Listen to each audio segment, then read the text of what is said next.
최근에 가치주들이 그러고 보니까 한 마이너스 한 75%, 80% 빠져있던 주식들이 최근에 막 머리 들고 있지 않습니까? 또 대표적으로 우리나라 뭐 한국전력이라든가 이렇게 아, 그런 종목들을 살펴보면 네. 정말 주가가 어마어마하게 많이 빠져 있거든요. 내년 시장을 봤을 때 좀 우리가 리스크로 생각해야 될 게 있는 이벤트가 있습니까? 혹시? 제가 보기에는 대선이 미국에 있지 않습니까? 예. 트럼프와 바이든이 어떠한 지출 공약을 하느냐. 아...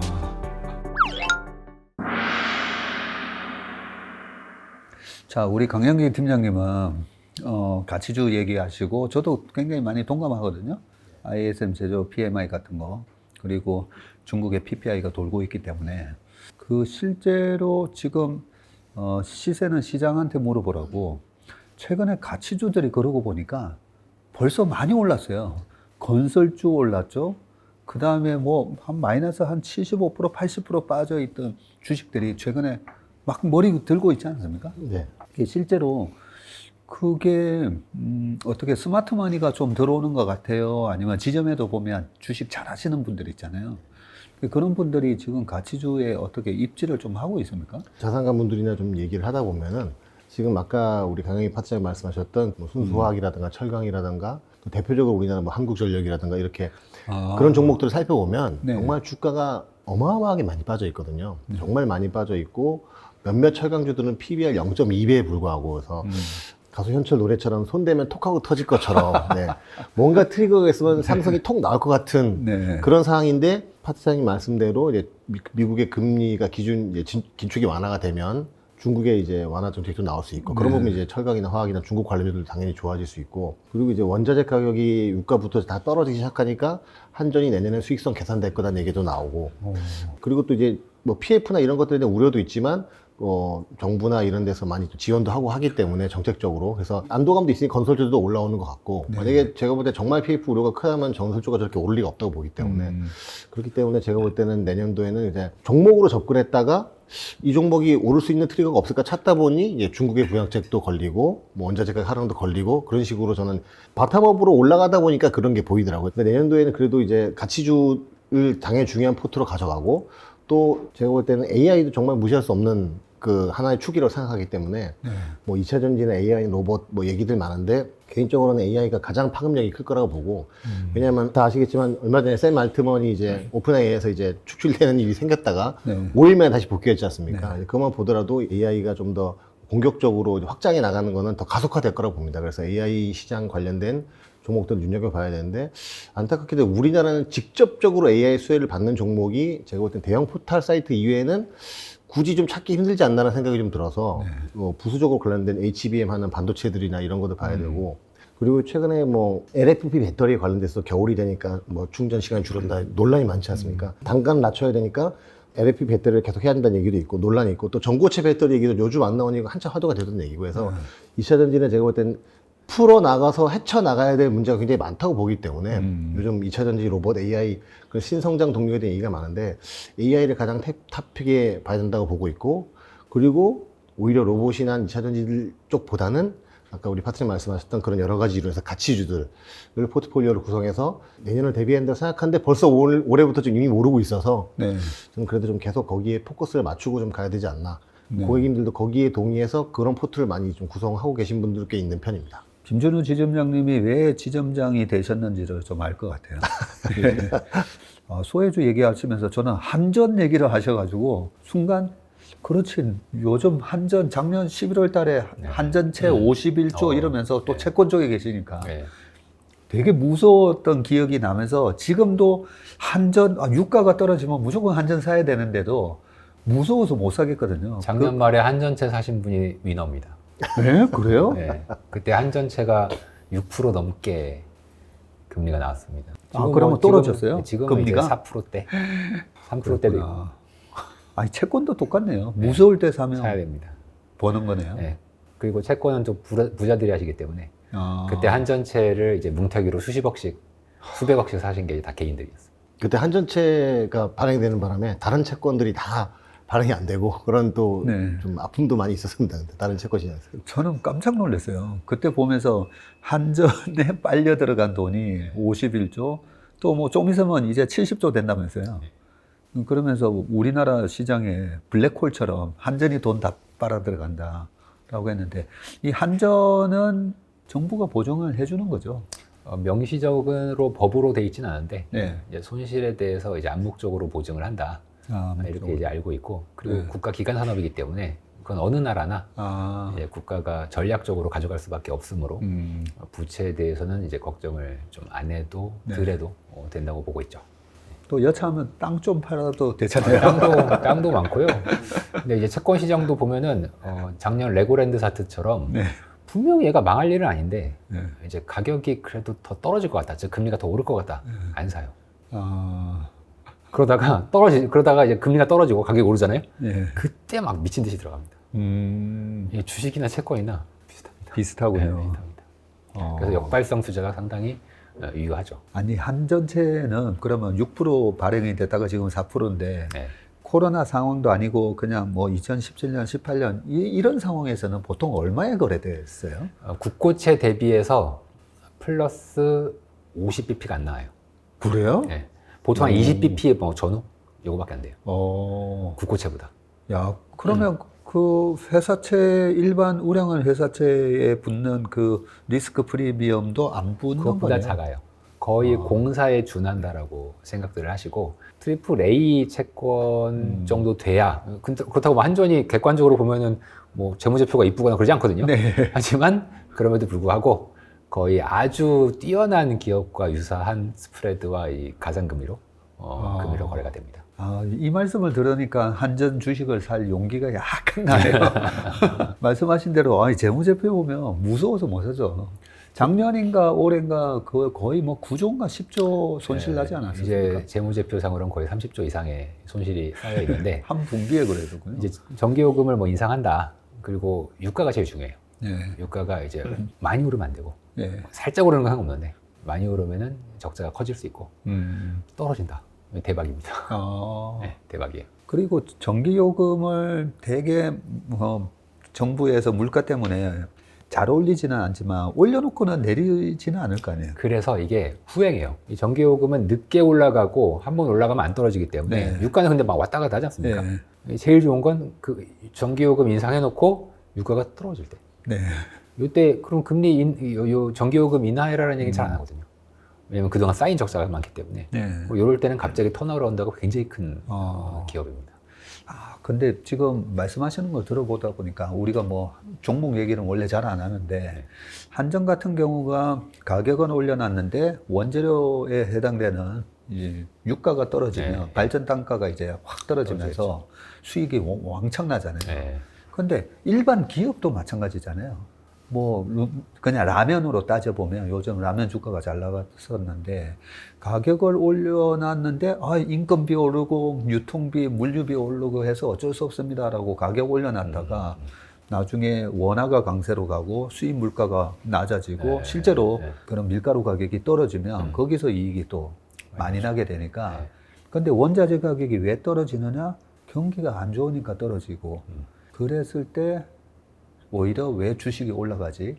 하는 게 이런 논리 때문에 올라가는 거네요, 보니까. 그럼 라면은 이제 필수 소비재니까. 필수 소비재니까. 그죠? 힘들수록 라면 먹어야지. 특히나 또 경기가 안 좋으면 또 라면 먹어야 되고. 기분 좋을 때로 라면을 먹습니다.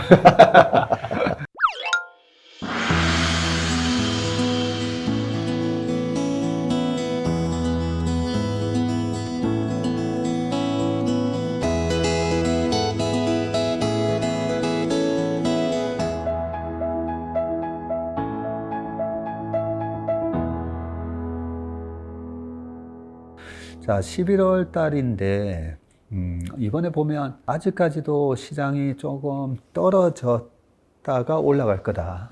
네, 그런 생각들을 많이 하시는지, 제가 개인 투자자분들의 이제 매매 동향을 보면 여전히 인버스, 곧버스로 또 투자를 많이 하시더라고요. 그런데, 내년 시장을 봤을 때, 한번 이런 조정이 있을 만한 무슨 이슈나 이벤트, 좀 우리가 리스크로 생각해야 될 게 있는 이벤트가 있습니까, 혹시? 제가 보기에는 대선이 미국이 있지 않습니까? 예.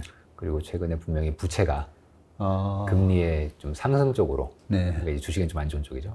이런 영향을 이제 미쳤기 때문에 그런 면에서는 트럼프가 이제 공화당 후보가 될지는 봐야 되겠지만 네.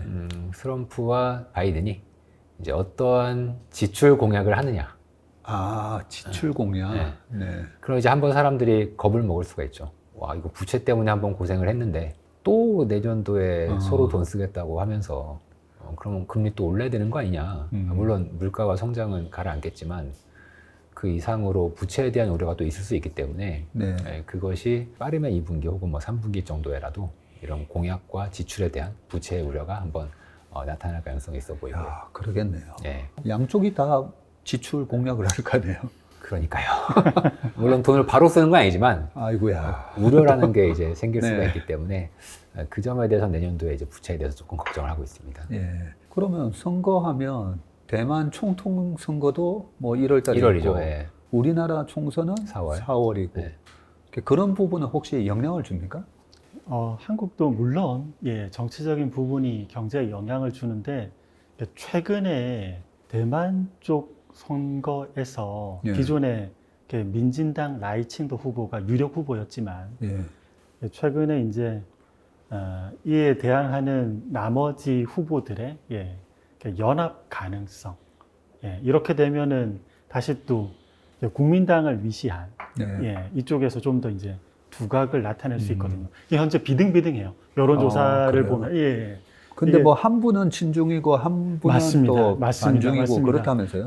지금 이게 비등비등한데 만약에 친중이 되면 그러면은 중국과 대만 간에 그러니까 여러 마찰적인 요소가 줄어드는 반면에 대만과 중국과 미국의 마찰이 커질 수 있어요. 자, 그리고 이제 또 이렇게 기존에 이렇게 선두를 달리셨던 라이칭도 후보 이분이 만약에 되면 이렇게 미국과 대만과 이에 대항하는 중국 간의 마찰이 커질 수 있습니다. 이게 내년 1월 중순 선거지 않습니까? 네. 그래서 이 부분에 대해서는 의외로 상당한 이 패권을 다투는 지역에서 누가 어느 편에 설 수 있느냐의 문제이기 때문에 상당히 크리티컬한 부분이 될 것 같아요. 그러겠네요. 근데 여러 가지 생각이 드는데요. 만약에 친중 정부가 들어서면 대만하고 중국 양안 관계가 좋아지고 오히려 미국에서는 양쪽을 다 견제를 해야 되는 상황이 되면 사실 지금 삼성전자가 이 파운드리에서 TSMC랑 좀 경쟁을 하고 있잖아요.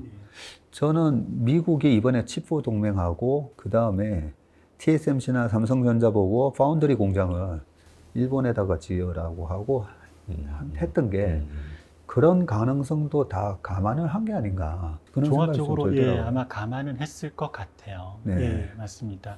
글로벌 공급 체인도 다시 한번 몇 가지 재조정의 가능성은 있기 때문에 네. 의외로 갑자기 그 중요성이 급 부각됐다고 볼 수 있어요. 그럼 삼전에 좋은 시나리오는 어떤 시나리오가 되는 건가요? 만약에 이건 가정입니다. 네. 이제 대만 쪽에 이렇게 친중 후보가 이제 당선이 되시고 그러면 미국은 중국과 대만의 양쪽에 대한 좀 불편함은 좀 있겠죠. 네. 그래서라도 한국 쪽에 여러 혁신 제품 중간재에 대한 이렇게 의존도를 좀 더 높일 가능성도 있지 않을까. 이렇게 좀 조심스럽게 한번 생각을 해볼게요. 원래 시진핑이 2025년 정도에 대만을 뭐 흡수하겠다 뭐 이런 얘기 하지 않았었나요? 27년 정도로 미국 뭐 연구기관에서는 많이 보는 것 같더라고요. 27년 정도로요. 27년 정도. 아, 그러면 진짜 대만 총통이 친중 인사가 됐을 경우에 평화로운 이런 게 될 수도 있겠네요. 한번 좀 지켜보긴 해야 될 것 같아요. 굉장히 크리티컬한 부분이고 저희가 네. 쉽게 예단할 수 없기 때문에 보면서 대응하는 형태, 보면서 기민하게.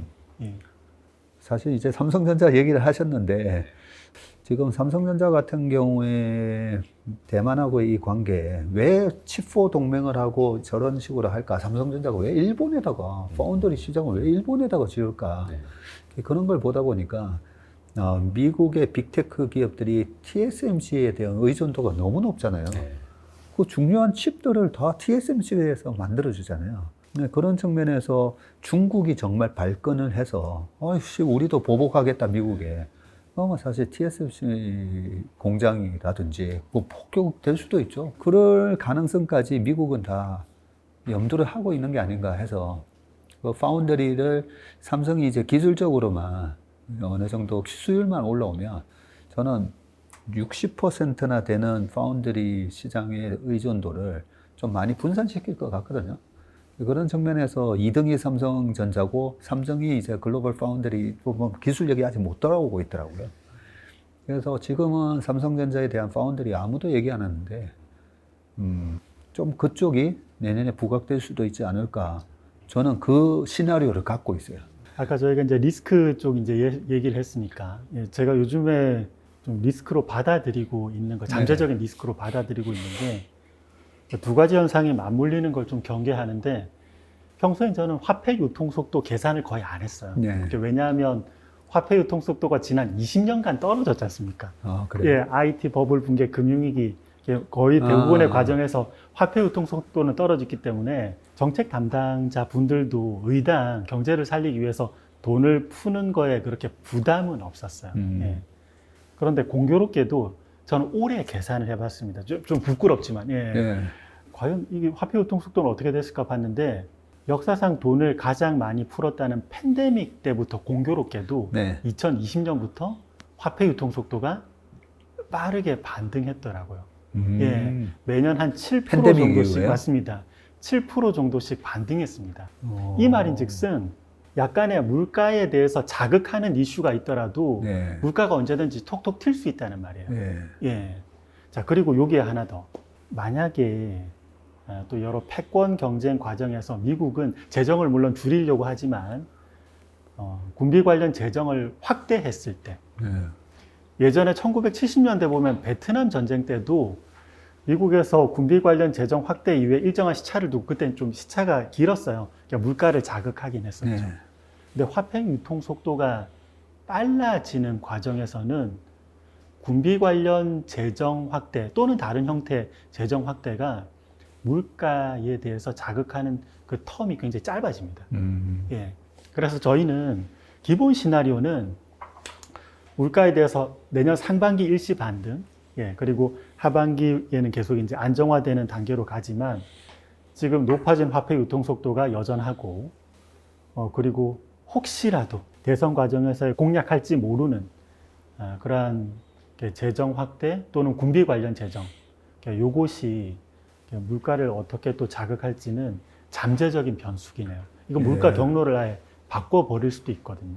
이건 저는 좀 많이 거론하지는 않으시지만 굉장히 큰 리스크일 수도 있다. 이렇게 보긴 합니다. 혹시 미국 내년 실업률 혹시 예상치 가지고 계신 거 있어요? 저희가 실업률은 현재가 이제 3.9고요. 현재 지금 딱 3.9잖아요. 3.9고 올해 지난 저점이 이제 3.4. 저점에서 이제 0.5 정도 올라왔고 내년도는 뭐 4% 혹은 4.12 정도로 연간 보고 있습니다. 그렇게 많이 올라간다라고는 안 보시는 거예요? 그렇게 올라가는 케이스가 잘 없는데 얘가 만약에 더 올라가면 굉장히 분위기가 안 좋아져요. 안 좋아져요. 그래서 그렇게 보통 전망하지 않고요. 실업률의 과거에 그 빈도수를 찍어보면 낮은 부분에 왕창 모여 있고 중간이 없고 또 아주 높은 부분에 찍혀 있습니다. 이게 뭐냐면 얘가 낮은 부분에서 놀다가 갑자기 한번 무슨 일이 벌어지잖아요. 그럼 중간 없이 그냥 여기를 가버려요. 그래서 보통은 전망을 할 땐 저희들은 보통 낮은 쪽을 찍어 놓습니다. 근데 요거는 보통 굉장히 리스크 시나리오가 되기 때문에 전망 자체를 이렇게 하진 않습니다. 미국 쪽 실업률에 대해서 한번 보면 자연 실업률은 4.4%. 뭐 요 정도면 미국이 잘한다고 할 수 있고 지금 3.9%니까 아주 잘하는 건데 이게 두 가지 의미가 있지 않습니까? 지금까지는 잘했다. 향후로 나빠질 가능성이 있다. 근데 여기에서 어느 정도 제어 장치가 있는 게 현재 미국의 기업들이 채용 공고하는 것, 잡 오프닝. 요게 미국의 실제 채용 대비해서 1.6배예요. 그러니까 기업들은 저희에게 와주세요 하지만 실제 인력 수급은 상당히 좀 난항을 겪고 있는 거죠. 그러니까 이 부분을 보더라도 실업률이 너무 무너질 수도 있겠지만 너무 많이 무너지기는 좀 어렵지 않나 이렇게 봅니다. 그리고 내년에 대선이라면 예전 트럼프 전 대통령이 러스트벨트 지역의 고용을 타이트하게 만드는 그 공약으로 해서 충분히 표를 얻었지 않습니까? 그래서 지금 현 정권도 이러한 부분은 그 효과를 인지하고 있기 때문에 고용시장의 타이트한 부분은 약간 유지는 할 수 있을 것 같아요. 그렇게 되면 실업률도 물론 현 수준에서 크게 바뀌진 않겠지만 임금 소득이 그렇게까지 나쁘지는 않다고도 볼 수 있습니다. 미국 쪽에. 그리고 또 저희 수출 경기를 괜찮게 만드는 부분이 되거든요. 사실 그동안에 바이든 행정부에서 뭐 2차 전지 공장도 미국에 지어라, 전기차 공장도 미국에 지어라. 예, 그러다 보니까 뭐 이 변압기 만드는 회사 주가도 날아가고 그죠? 맞습니다. 예, 그런 거 보면 일자리 창출에 안 그래도 사람이 모자라는데 일자리를 더 많이 만들어줬어요. 맞습니다. 그런 것 때문에 내년에 뭐 실업률이 급등할 것 같지는 않으니까 맞습니다. 예. 금리가 이제 떨어지는 부분이면 상당히 이제 좋은 투자 기회가 주식, 채권 양방으로 있을 수 있다라는 게 세 분의 공통적인 의견인 것 같습니다. 맞습니다. 네. 그러면 그 마지막으로 한 분씩 그래도 나는 주식하고 채권 비율을 50대 50으로 가져가겠다. 아니면 채권 70, 주식 30. 꼭 비율 한마디씩 하나씩만 좀 말씀해 주시죠. 문 팀장님은 내년 개인적으로 IRP 계좌에 네. 뭐 어떻게 비중을 가져가실? 채권이 지가 금리가 떨어져 봐야 먹을 수 있는 게 한계가 있습니다. 그래서 굳이 난 많이 먹겠다. 네. 저는 인간의 본능을 따라서 많이 먹겠습니다. 그럼 주식은 70. 네. 혹시 모르니까 채권 30. 30. 그리고 채권은 좀 긴 채권으로. 장기채로. 금리 떨어질 때 좀 많이 먹을 수 있는 그렇게 해서 비중을 좀 주식을 많이 가져가겠습니다. 예, 참 채권 30년물은 이미 금리가 조금 예. 그렇게 많이 올라가 있지는 않더라고요. 예, 예. 30년하고 10년을 한다면 네. 어디를 하는 게 좋을 것 같습니다. 무조건 긴 겁니다. 그것도 30년. 금리가 떨어질 때는 30년이 조금 떨어져도 더 많이 먹기 때문에 그럼. 네, 무조건 변동성 면에서는 가장 크게, 물론 터질 때도 많이 터져요. 하지만 난 먹기로 이미 결정을 했으니까 네. 30년으로 가겠습니다. 일단 듀레이션 이빠이. 이빨 긴 걸로 네. 네, 하고 김준우 시점장님은 계속 이제 좀 근엄한 표정으로 이렇게 1시간 반 동안 계셨는데 내 머릿속에는 나는 고객 포트폴리오를 지금 어떻게 가져갈 거다. 이미 머릿속에 있으신 것 같아요. 내년 시장을 대비해서 어떻게 가져갈 계획이십니까? 내년도 시장 컨센서스를 보니까 증권사들의 폭이 굉장히 크더라고요. 네. 하단은 1,900인도 있고 높은 데는 3,100도 있고 그래서 3,100도 있어요? 예, 모 증권사가 있더라고요. 네. 그래서 뭐 우리 회사 하우스에서는 우리 강인 파트장님 2,150, 2,850 그 정도 밴드를 주셨는데, 네. 그러니까 그 어느 때보다 밴드의 폭이 참 넓은 것 같고 미국 시장도 뭐 아까 잠깐 말씀 나눴지만 뭐 그 골드만삭스나 뭐 UBS나 따라서 좀 폭이 굉장히 큰 것 같습니다. 그만큼 내년 시장에 대해서 그만큼 이제 평가나 예측이 엇갈린다는 거기 때문에 변동성이나 리스크 관리를 해야 된다는 측면에서 네. 저는 저도 이제 문 팀장님처럼 인간의 본능에 따라 욕심을 부려야 되기 때문에 일단 저는 뭐 주식이 50, 채권에 저도 긴 장기채로 채권 20이고 현금은 30%로 일단은 무조건 그렇게 출발하는 걸로 그렇게 해서 현금을 쓸 수 있는 기회가 오면은 좋은 거고요. 만약에 현금을 쓸 수 있는 기회가 없이 그냥 너무 장이 좋다고 하면은 그냥 아쉬워하면 되기 때문에 네. 현금은 꼭 한 20, 30% 정도 보유하고 가는 전략을 저는 강조드리고 싶습니다. 예. 눈빛은 제일 공격적이신데 말씀은 제일 보수적으로 하시네요. 그런데 워런 버핏도 현금을 되게 많이 들고 계시잖아요. 그래서 저도 아까 반성을 많이 한 것 중에 뭐냐면 현금을 어느 정도 들고 가는 게 참 중요하구나 생각이 들더라고요. 우리가 예측한 대로 다 되는 게 아니잖아요. 네, 그런 측면에서 근데 주식이 50%라고요. 네, 인간의 본능을 너무 억누르고 계신 거 그러니까 아닙니까? 현금이 30이다 보니까 그러니까 주식 30, 채권 20 하고 이제 현금 30. 예. 주식 50, 채권 채권 저도 이제 긴 걸로 장기채로 20, 20, 현금은 30 정도. 현금은 예. 30. 네. 근데 저는 대신에 현금 30 가져가는 대신에 분산 안 하고 바로 50대 20은 바로 일단 다 밀어넣고 현금을 들고 분할 매수 없이 지금 아무래도 바로. 시장에서 살아남는 거는 시장이 주는 메시지를 보면서 그죠? 대응을 하는 게 중요하다 보니까 그런 것 같습니다. 그러면 강영긴 팀장님은 내년 전망 자료가 이미 나온 겁니까? 맞습니다. 그러면 이미 전략 자료에 다 이런 비중이 다 설정이 되어 있겠네요. 자산 배분 관점에서는 뭐 비중 제시 이렇게는 하진 않았는데 네. 지금 말씀드린다면 자산 배분은 변동성 관리도 좀 중요하거든요. 네. 그래서 저는 50, 30, 20. 근데 여기서 50은 당연히 주식입니다. 네. 네, 가치주. 음. 예, 가치주고요. 30은 장기채. 장기채고. 예, 장기채. 그런데 원화표시 장기채가 조금은 더 괜찮을 것 같긴 해요. 예. 자, 그런데 20은 변동성을 관리하면서 또 다른 상황에 대비는 해야 되기 때문에 달러 초단기채. 아, 20을 그냥 예. 현금이 아니라. 맞습니다. 아. 이게 자산 배분이 그렇더라고요. 네. 아무리 좋은 전략도 이렇게 변동성이 좀 커지면 투자자분들이 이걸 못 참으시더라고요. 소위 뭐 프락시 해지라고도 볼 수 네. 있는데 이렇게 넣어 두시면 조금 더 편안하게 주무시면서 수익도 괜찮지 않을까 이렇게 네. 생각합니다. 자, 그러면 아까 그 밴드를, 내년 전망을 밴드를 어떻게 보셨다고요? 예, 2150에서 2950. 밴드가 좀 저희가 넓죠. 2950이요? 맞습니다. 근데 2950은 좋은데 밑으로 2150 가능성이면 올해 1월 달에 1월 6일인가에 2180을 찍었었고 이번 3월 달에 지방은행 사태 때도 그렇게 많이 안 빠졌고 그죠? 10월 달에 금리가 5%를 찍는데도 2277인가를 찍었었거든요. 근데 내년 밴드에서 2150은 그거는 혹시나 우리가 예측하지 못했던 어떤 변수의 가능성 때문인가요? 아니면 충분히 내년 상반기가 됐든 하반기가 됐든 2150까지도 떨어질 수 있는 뭔가 위험 요인이 있는 건가요?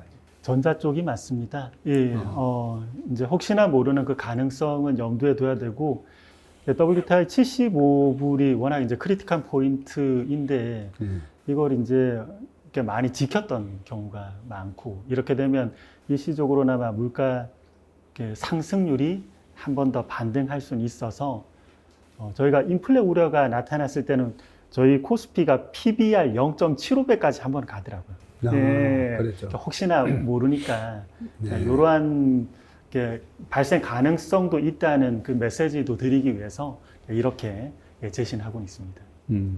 알겠습니다. 네, 오늘 세 분 오셔가지고 올해 시장과 내년 시장을 전망하면서 멀리는 1917년까지 우리가 갔다 왔어요. 저는 르네상스 시대를 르네상스 시대까지 오가면서 우리가 내년 시장을 또 전망을 해봤던 것 같습니다. 세 분 귀한 시간 내주셔서 정말 감사드립니다. 감사합니다. 고맙습니다. 예. 네, 오늘 박사이과 차 한잔 합시다에서는 DB금융투자의 강영길 팀장님, 문용철 또 팀장님, 김준호 부지점장님 이렇게 세 분 모시고 내년 시장에 대한 전망을 해봤습니다. 오늘 전망이 우리 시청자분들의 내년 투자 전략에 많은 도움이 되셨기를 바라면서 오늘 차 한잔 합시다는 여기서 마치도록 하겠습니다. 고맙습니다.